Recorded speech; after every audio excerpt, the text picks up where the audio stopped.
Welcome to Sophia and Theo. Today, we're diving into The Science of Getting Rich by Wallace D. Wattles, where he teaches how focused thought and efficient action can bring wealth and abundance into your life. Let's explore how a powerful vision, combined with daily steps, can set you on the path to financial success. Okay, so you're interested in this whole idea of a science to getting rich. Sounds intriguing, right? Let's unpack this book by Wallace D. Wattles, The Science of Getting Rich. Published back in 1910. Yeah, a bit of a throwback. But that just makes it more interesting, don't you think? Definitely. So Wattles, he doesn't mess around. He goes straight for it, saying being rich allows a fuller life. And he's not just talking about luxury here. Right. He's talking about having the means to develop your talents, your very soul, to the max. What do you make of that? Well, it's fascinating how he connects wealth to personal growth, you know? Not just material possessions. It's about freedom to become your best self. Right. And this idea that anyone can tap into this abundance regardless of their background. Right. Pretty radical, even by today's standards. Right. He's basically saying your environment, even your profession, doesn't predetermine your financial success. It's more about a certain way of thinking and acting. Yes. And before you say, easy for him to say in 1910. Which, you know, is a fair point. Right. Wattles tackles that head on, actually. He argues that opportunity is always evolving. What's intriguing is how he illustrates this. Okay. He uses the example of railroads becoming monopolized, right?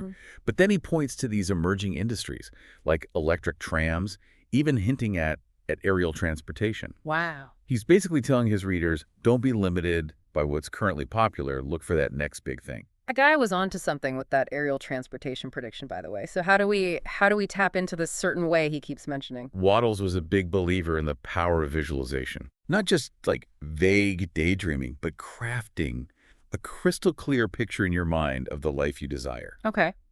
And here's the kicker. He takes it a step further, saying you need to believe you already possess this wealth with unshakable faith.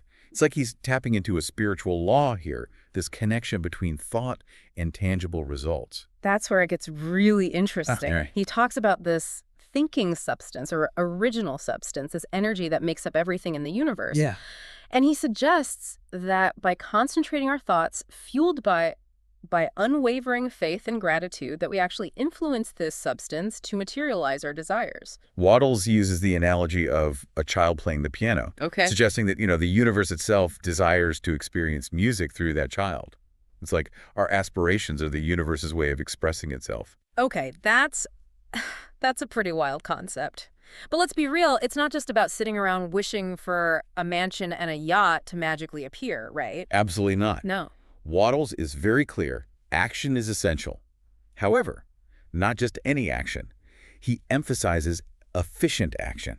Okay. This means approaching every task, no matter how small, with the conviction that you are already on the path to wealth. So it's about more than just like hustling and grinding. Exactly. It's about infusing each action with intention, belief. Like, let's say you're currently a struggling freelancer, right? Right. Imagine sending invoices, pitching clients with this unwavering belief that you're already a successful entrepreneur. That's efficient action. So Wattles is advocating for an internal shift in perspective, as much as external action. Oh, 100%. He even suggests some pretty specific practices, like steering clear of negativity. He's talking about things like avoiding news about poverty or arguments that contradict his theory. He's highlighting the importance of controlling your mental environment. Okay. Creating a space where your desired financial reality can flourish. That makes sense. It's like watering a plant. You wouldn't pour negativity and doubt on it. You'd nurture it with positivity and belief. Exactly. And this is where gratitude comes in. Okay. Wattles places immense importance on cultivating a deep and genuine sense of appreciation for everything in our lives. And he doesn't see gratitude as simply saying thank you. It's a powerful force that shifts our energy from lack to abundance. So how does gratitude fit into this certain way of attracting wealth? Wattles believed that gratitude aligns us with the flow of abundance, allowing us to receive the blessings the universe wants to bestow upon us. It's like we're fine-tuning our internal radio to the frequency of prosperity. That's a powerful image. But what about those times when gratitude feels difficult? Life throws curveballs, and it's not always easy to see the silver lining. You're right. Maintaining gratitude during challenging times can be, well, challenging to say the least. And that's where Wattles' concept of thinking truth regardless of appearances comes in. Okay. He encourages us to focus on the abundance of the universe, even when our external circumstances seem to contradict it. So even if you're facing financial hardship, the key is to hold on to the belief that abundance is still within reach. Exactly. It's about trusting in the process, in the certain way, even when the going gets tough. Wattles believed that by holding on to our vision, even in the face of adversity, we create the conditions for it to manifest in our lives. This notion of thinking truth, regardless of appearances, is pretty profound. It makes you wonder if our external reality is just a reflection of our internal beliefs. Wattles would say it absolutely is. He believed our thoughts are incredibly powerful. They have the ability to shape our reality. Yeah. He even went as far as to say, and I quote, "Thought is the only power which can produce tangible riches from the original substance." So if our thoughts are so potent, how do we ensure we're thinking the right thoughts? The ones that will lead us to wealth? Wattles argues that we need to shift our focus from what we lack to the abundance that already surrounds us. It's about training ourselves to see limitless potential rather than fixating on limitations. He would say that even when our bank account tells a different story, Yeah. our job is to hold fast to the belief that we are inherently prosperous beings. That takes a certain level of discipline, wouldn't you say? To maintain that vision of abundance when life is throwing financial curveballs your way. It certainly does. And Wattles didn't sugarcoat that. He was very upfront about the fact that this process demands effort and unwavering focus. He even wrote, "To think what you want to think is to think truth, regardless of appearances. Every man has the natural and inherent power to think what he wants to think, but it requires far more effort to do so than it does to think the thoughts which are suggested by appearances." It's so easy to slip into negative thought patterns, especially when you're bombarded with, news about economic downturns or surrounded by people struggling financially. It's true. Yeah. Those external influences can be powerful. That's why Wattles stressed the importance of, being mindful of our mental diet, so to speak. Yep. He advised against immersing ourselves in pessimistic literature, engaging in arguments that contradict our vision of abundance, or constantly focusing on, images of poverty. So it's not just about adding positive thoughts, it's also about actively filtering out the negative ones. Precisely. It's about creating a mental environment Yeah. where our desired financial reality can thrive. Think of it like tending a garden, Yeah. weeding out negative thoughts to make space for abundance to blossom. I like that analogy. So we're cultivating a fertile inner landscape for wealth to grow.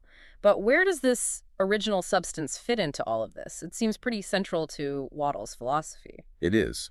He described it as the source of all creation, this thinking stuff that permeates everything and responds to our thoughts. He argued that this original substance is not separate from us, but is a force we can consciously tap into. That almost sounds like we're co-creating with the universe itself. It's a powerful concept, but it can also be a bit hard to grasp. How do we actually connect with this original substance and direct its power? Wattles believed that one of the most effective ways to do this is through unwavering faith and gratitude. He saw faith not as blind belief, but as this deep knowing that we are inherently connected to a power that is far greater than ourselves. And he wrote, "The whole matter turns on receiving, once you have clearly formed your vision. When you have formed it, it is well to make an oral statement, addressing the supreme in reverent prayer. And from that moment, you must, in mind, receive what you ask for."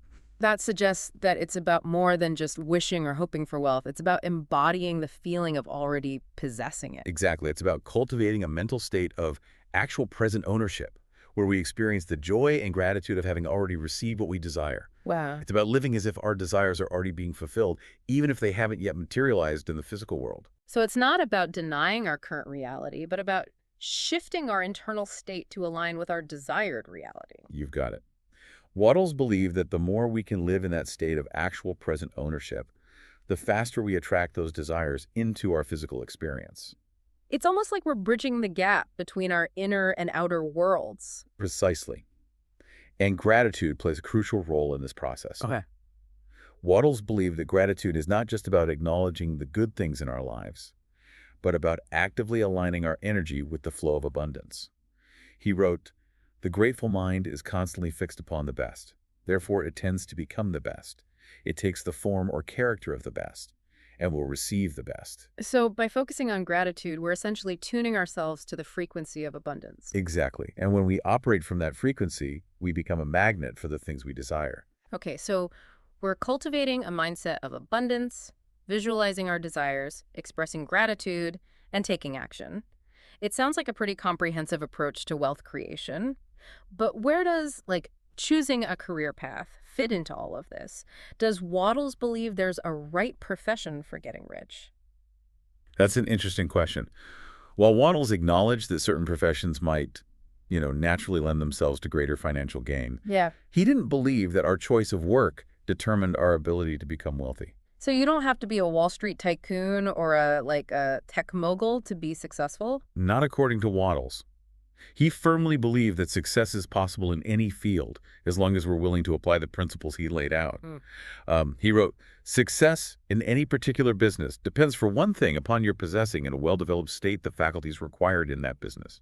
So it's about identifying our strengths and finding a field that allows us to utilize those strengths, regardless of what that field might be. You've got it. It's about aligning our work with our natural talents and passions. However, he also recognized that, sometimes life throws us curveballs, and we might find ourselves in careers that don't feel like the perfect fit. So what did he suggest people do in those situations? Did he advocate for, sticking it out no matter how unfulfilling the work? Not necessarily. Wattles didn't encourage people to stay stuck in situations that drained their energy and stifled their growth. He believed in the power of utilizing our current circumstances, even though, less than ideal ones, as stepping stones to something greater. So instead of waiting for the perfect opportunity to, magically appear, it's about using our current circumstances as a springboard. Precisely. Wattles encouraged us to find ways to grow and thrive wherever we are planted, using our current job as a means to, transition into something more aligned with our purpose and passions. He wrote, "If you're engaged in some business and feel that it is not the right one for you, do not wait until you get into the right business before you begin to act." That's a refreshing perspective. It's so easy to fall into the trap of thinking, once I get my dream job, then I'll be happy and fulfilled. But Waddles seems to be suggesting that happiness and fulfillment are not destinations. They're states of being that we can cultivate, regardless of our external circumstances. That's a great way to put it. Wattles believed that our external reality is largely a reflection of our internal state. So if we want to change our circumstances, we need to start by changing our thoughts, beliefs, and actions. He urged readers to use their present business as a training ground for cultivating the skills and mindset needed to attract their desired work. It's about taking ownership of our careers, rather than feeling like victims of circumstance. So much of Waddles' philosophy seems to come back to this idea of personal responsibility. You're absolutely right. Wattles emphasized that we possess far more power to shape our reality than we often realize, and that includes our professional lives. It's a powerful reminder that we are not defined by our job titles or our current circumstances. We have the agency to create the careers and the lives we desire, starting from wherever we are right now. That's the beauty of Wattles' teachings. They offer hope and a path forward, regardless of our current circumstances. Speaking of hope, Waddles' vision for a wealthy life extended beyond just accumulating a fat bank account, didn't it? He seemed to have a more holistic view of what it means to be truly wealthy. Absolutely. For Wattles, true wealth was about more than just material possessions. He was about living a full, expansive, and meaningful life. He wrote, "You want to get rich in order that you may eat, drink, and be merry when it is time to do these things, in order that you may surround yourself with beautiful things, see distant lands, feed your mind, and develop your intellect, in order that you may love men and do kind things, and be able to play a good part in helping the world to find truth." It's about having the resources and the freedom to pursue your passions, to make a difference in the world, and to experience life to the fullest. Precisely. He believed that this kind of wealth wasn't just reserved for a select few, but was available to everyone. Wattles wrote, "No man is kept poor because opportunity has been taken away from him, because other people have monopolized the wealth and have put a fence around it. You may be shut off from engaging in business in certain lines, but there are other channels open to you." There's that idea of abundance again. No matter what's happening in the world around us, Wattles encourages us to focus on the infinite possibilities that always exist. Exactly. He was adamant that we are not here to fight over a limited pie, but to create new and innovative ways to expand that pie for everyone's benefit. He even directly addresses those who might say, well, it was easier to get rich back in 1910. He uses the example of railroads being monopolized, but then points out that new industries, like electric trams and even aerial transportation, were emerging. He was basically saying, don't get stuck in the old ways of thinking. The world is constantly evolving, presenting new opportunities for those who are willing to see them. He was ahead of his time with that aerial transportation prediction, but it makes perfect sense. Every era has its own unique set of challenges and opportunities. Exactly. And Wattles believed that the key to success in any era is to embrace the power of our thoughts to create our reality. He challenged his readers to think beyond the limitations of their current circumstances and tap into the infinite potential that exists within them and within the universe itself. So instead of getting caught up in the limitations of the present moment, it's about focusing on the infinite possibilities of the future. Exactly. Wattles wrote, everything you see on Earth is made from one original substance, out of which all things proceed. New forms are constantly being made, and older ones are dissolving, but all are shapes assumed by one thing. He was reminding his readers that everything is in a constant state of flux, and with that flux comes new opportunities for growth and expansion. He keeps coming back to this concept of one thing, this underlying substance that connects us all. It's a concept that modern science is even beginning to explore, this idea that everything in the universe is interconnected. Yeah. And it ties in beautifully with his emphasis on collaboration over competition. You're right, it does. Wattles believed that when we tap into this interconnectedness, when we recognize that we're all part of something much larger than ourselves, our perspective shifts. It's no longer about me versus them, but about us, working together to create a world where everyone can thrive. Exactly. And Wattles believed that this shift in perspective is not only essential for personal fulfillment, but is also crucial for creating a more just and equitable world. So how do we start to embody this more collaborative approach to wealth creation? What practical steps can we take to move away from competition and towards cooperation? One of the most powerful things we can do is to focus on creating win-win situations in all our interactions. Whether it's in our personal or professional lives, Wattles encourages us to approach every interaction with the intention of creating mutual benefit. So it's not about trying to get ahead at the expense of others, but about finding creative solutions where everyone involved feels like they're winning. Exactly. Wattles believed that true wealth is generated by creating value for others. He wrote, "You get rich by adding to the life of the world." When we focus on making a positive impact, abundance naturally flows into our lives. It sounds like he's advocating for a shift in our definition of success. It's not just about how much money we accumulate, but about the positive impact we have on the world around us. You're absolutely right. Wattles believed that true wealth is about aligning ourselves with something much larger than ourselves, with a purpose that extends beyond our own personal gain. And that's a truly inspiring thought to consider. It's about recognizing that we're all interconnected and that our individual successes, they actually have the power to uplift those around us.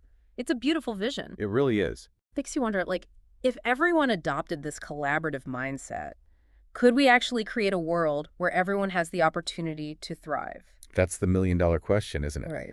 Wattles certainly believed it was possible. He saw the universe as a place of infinite abundance, where there's more than enough for everyone. But he also acknowledged that creating this kind of world requires a shift in consciousness, Yeah. a move away from scarcity and competition towards abundance and cooperation.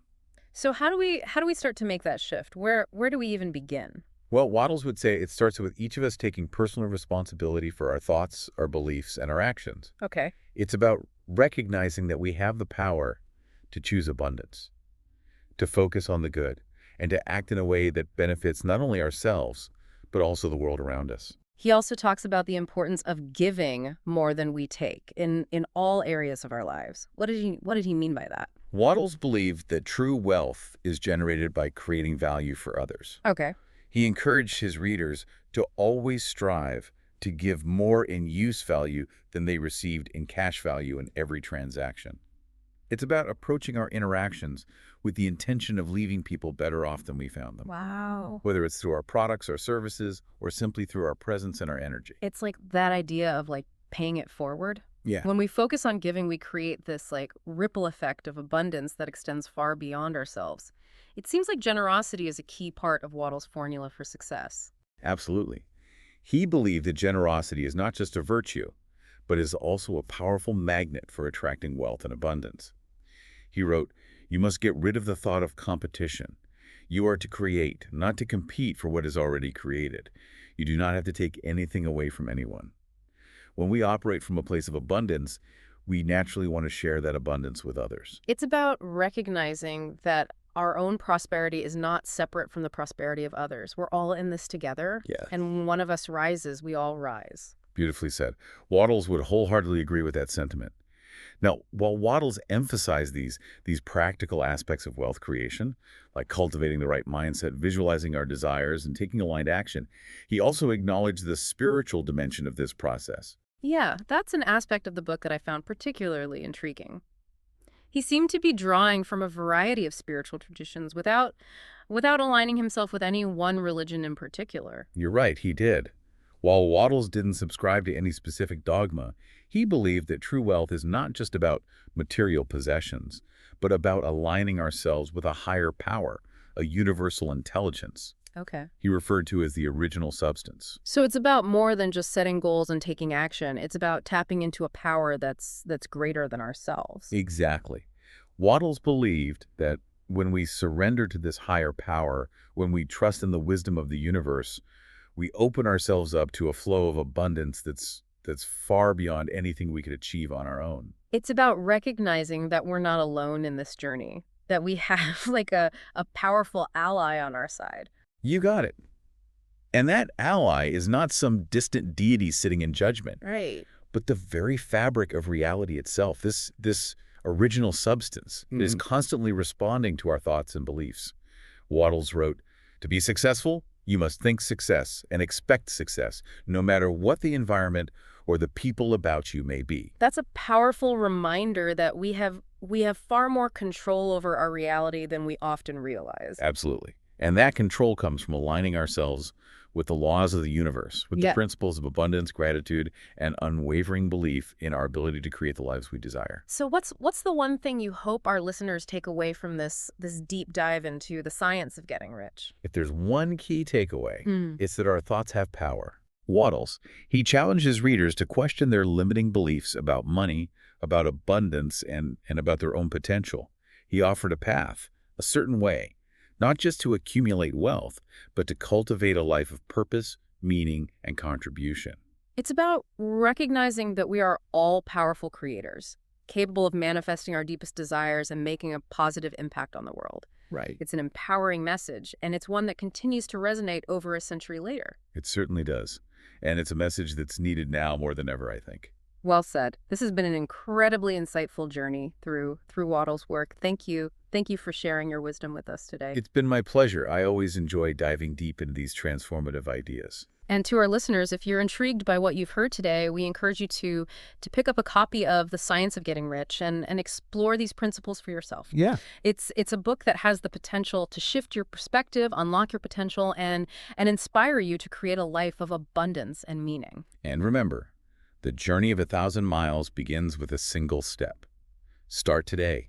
Embrace the power of your thoughts and watch as your world transforms.